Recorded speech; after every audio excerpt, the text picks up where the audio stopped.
Si vous investissez sur les marchés financiers, vous ne serez jamais épanoui financièrement.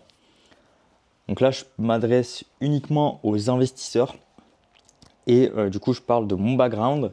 D'ailleurs, j'ai écrit un livre qui s'appelle Qui crée l'argent, qui retrace de l'apparition à l'argent avec les orfèvriers, la carte bancaire, la crypto-monnaie, etc. Et surtout, je partage au final mon parcours de ce que j'appelle la psychologie de l'investisseur, où on passe de zéro à beaucoup d'argent, à tout perdre. C'est dur de passer par ces étapes. Donc dans mon livre, je retrace tout ça, je vous mets le lien en description si ça vous intéresse. Mais en effet, je suis passé par beaucoup de phases différentes en tant qu'investisseur. Et aujourd'hui, je suis plutôt côté entrepreneur, même si je continue d'investir. Et sur toutes les classes d'actifs que j'ai fait, donc pour en citer, on va dire dans l'ordre logique que j'ai fait, j'ai commencé en crypto-monnaie. Ensuite, crypto-monnaie, je suis allé sur de la startup. De la startup, je suis allé sur du private equity. Je réfléchis en même temps. À droite, à gauche, j'ai fait des petits placements sur des obligations de société. Donc au lieu d'investir dans des parts de sociétés non cotées, j'investissais dans des obligations de sociétés non cotées. J'ai investi dans des royalties de sociétés non cotées. Donc c'est un peu le même système que les obligations. Enfin bref, de toutes les classes d'actifs que j'ai fait, et du coup c'était majoritairement crypto, j'ai fait, oui, bien sûr, j'ai fait beaucoup de forex en bear market, donc le marché des devises, euros, compte dollars, etc. Et au final, la seule qui est épanouissante, ça reste le marché du non-coté et l'accompagnement financier de boîtes qui ont besoin de finances pour se développer.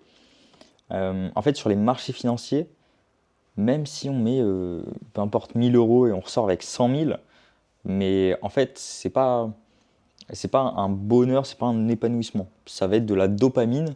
Généralement, on y arrive à le faire assez rapidement. Enfin, si on a cette opportunité-là, peu importe, je ne vais pas parler risque rendement ici. C'est juste des concepts. Si on passe de 1000 à 100 000 en peu importe quelques mois, en fait, toi, c'est juste de la dopamine en mode ok, j'ai gagné cette somme. Mais en soi, une somme gagnée comme ça, c'est pas une somme méritée. Et du coup, on n'a pas la satisfaction de se dire ok, c'est le fruit de mon travail. Est-ce que ça a été une chance, une opportunité? Pareil pour moi, donc quand j'ai gagné beaucoup en crypto, mais en fait, c'était grâce à des opportunités là. J'étais là au bon moment, au bon endroit, j'étais suffisamment formé, j'ai fait des beaux mouvements. Mais bon, à l'époque, j'estimais que j'étais un génie, entre guillemets, que j'avais tout compris. Au final, c'est pas le cas. Et une fois qu'on se rend compte des erreurs, qu'on avance, qu'on va sur d'autres classes d'actifs, qu'on rencontre des autres personnes, des plus gros investisseurs, des plus gros entrepreneurs qui ont une vision différente, on se dit au final, ok, j'ai peut-être compris 1% et il me reste beaucoup de chemin à faire. Mais tout ça pour dire que sur les marchés financiers, donc crypto ou forex, bourse éventuellement, en fait, comme on va trader juste des chiffres, des courbes, en fait, il y a zéro satisfaction. Et ça apporte plus de stress qu'autre chose. Pareil, si on gagne une grosse somme, on passe de 1000 à 100 000, en fait, généralement derrière, on va vouloir reproduire le même schéma qu'on a fait. Donc si on a fait, je sais pas, du levier x50, tiens, je vais faire du levier x50, ok, je vais peut-être pas mettre 100 000, mais je vais mettre 10 000. Et au final, si on gagne trop rapidement, ça arrive qu'on va perdre rapidement. C'est de l'argent qu'on ne mérite pas, entre guillemets, donc on le perd comme on l'a gagné. Et il y a vraiment zéro satisfaction. La seule satisfaction, si on prend vraiment du recul, on se met à la troisième personne, c'est de la dopamine qu'on reçoit. En mode, ok, trop bien, je suis un génie. Donc des confirmations internes en mode, ok, j'ai tout compris, etc.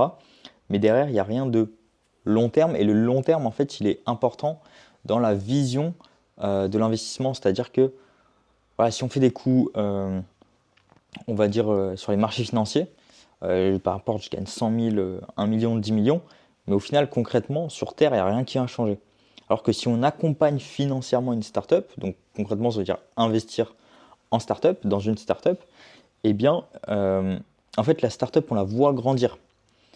Et que ce soit de la startup ou du private equity sur des sociétés non cotées mais un peu plus matures. Je rappelle, donc on a le private equity et puis on a startup, c'est les sociétés les moins matures. On a les milieux de stage et les late stage. Donc voilà, c'est des phases de maturité différentes, mais tout ça, ça fait partie du non coté. En fait, toutes ces boîtes-là qu'on accompagne financièrement, peu importe la somme, hein, eh bien en fait, on les voit grandir et on peut les aider d'une certaine façon, que ce soit juste de faire un post sur LinkedIn, Twitter ou autre, ou bien, entre guillemets, les aider, les accompagner, comme je fais moi en tant que business angel sur certaines boîtes, que ce soit levée de fonds, conseil, etc. Peu importe. Mais du coup, on les voit évoluer, et c'est ça qui importe, parce que on peut gagner une grosse somme d'argent rapidement sur les marchés financiers et rien ne va changer, et on peut même perdre de l'argent, mais être beaucoup plus satisfait, beaucoup plus épanoui en accompagnant une startup qui peut perdre de l'argent, parce que justement on la voit évoluer, et on voit évoluer ses fondateurs. Dans pas mal de vidéos, je crois que c'était celui qui gère le fonds de Kima Ventures, Jean, en fait, il disait que des fois ils font des paris sur des entrepreneurs, et en fait si leur première startup elle échoue, ben en fait ils ont réussi à faire grandir les entrepreneurs de cette boîte. Et du coup, sur la seconde, bah, ils seront encore plus grands et ils vont continuer de les accompagner parce que ce n'est pas la startup que tu accompagnes, mais c'est plutôt l'entrepreneur. C'est pour ça qu'on parle beaucoup de team. Et ce qui est hyper important dans une boîte, dans une startup, c'est l'analyse de la team. Est-ce que c'est déjà des entrepreneurs? Est-ce qu'ils ont déjà fait des boîtes? Est-ce qu'ils sont bons sur tel ou tel marché? Est-ce que si le produit ne marche pas, eh bien, ils sont capables de changer de direction à 180 degrés? Tout ça, c'est hyper important. Et du coup, nous, en tant que business angel, si vous investissez en non coté, en startup, eh bien, c'est la même chose en fait. On arrive à cet épanouissement parce qu'on accompagne des personnes. Alors que accompagner des bougies vertes, des bougies rouges sur le marché crypto, le marché forex ou autre, c'est complètement différent. Donc c'est pour ça que cette histoire d'épanouissement, en fait, et sans parler des gains, parce que les gains peuvent être équivalents, peuvent être meilleurs, peuvent être moins bons. C'est pareil, ça me fait rire, j'en parlais hier, où les conseillers en gestion de patrimoine, en fait, bon, c'est chacun a son business, mais en fait, personne ne sait si ça va monter ou si ça va baisser, globalement, sur les marchés financiers. Et du coup, un conseiller, il va plutôt conseiller là où il a plus d'intérêt économique. Donc si, j'en sais rien, j'ai une connerie, et en plus je suis même pas en France, donc je ne sais même pas comment ça fonctionne concrètement, mais c'est juste pour illustrer. Si une assurance vie va rapporter, je sais pas, j'en sais rien, 1000 euros à un conseiller de gestion de patrimoine pour un client, et qu'une autre va rapporter 10 000, et que dans tous les cas, les stratégies à l'intérieur sont peut-être différentes, mais dans tous les cas, on ne sait pas si ça monte ou si ça descend, au final, le mec va plutôt conseiller cette partie-là.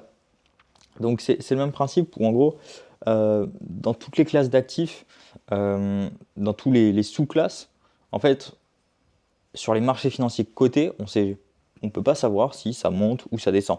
Il y a des indicateurs, il y a des trendlines, il y a des tendances haussières, pour parler français.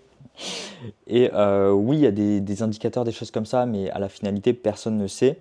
Et tout est question de statistiques, on va dire, mais des statistiques très équilibrées. Donc voilà, il n'y a jamais, sauf si on fait des délits d'initiés, il n'y a jamais des choses très faciles à faire.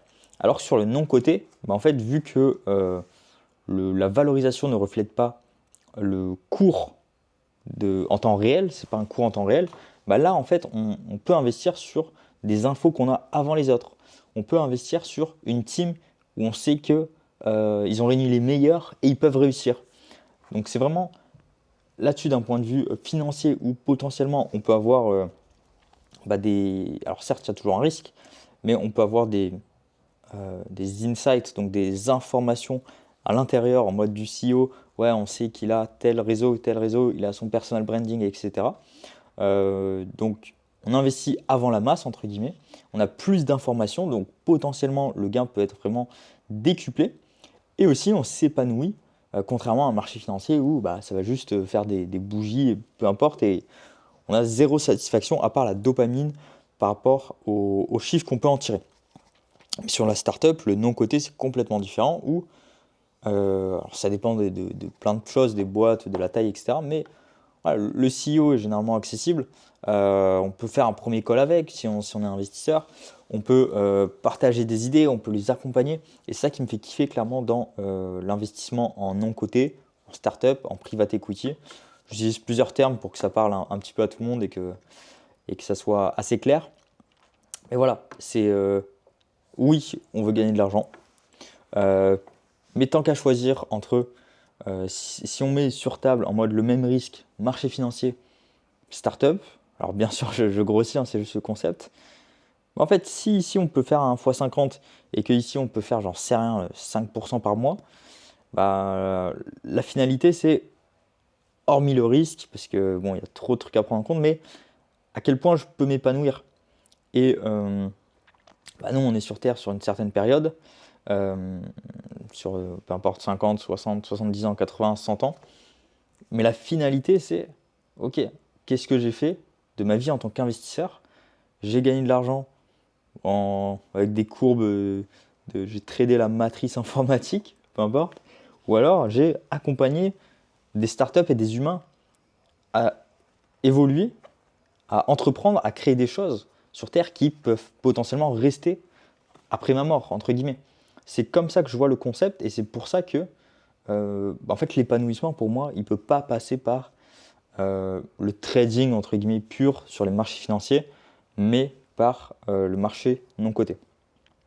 Je vous mets en description le lien de mon club Business Angel. On est, je crois, 270.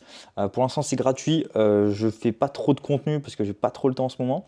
Mais voilà, je balance des deals que j'ai un peu à droite à gauche. N'hésitez pas à le faire de même, si ça vous intéresse. Et puis on se retrouve là-bas si ça vous intéresse.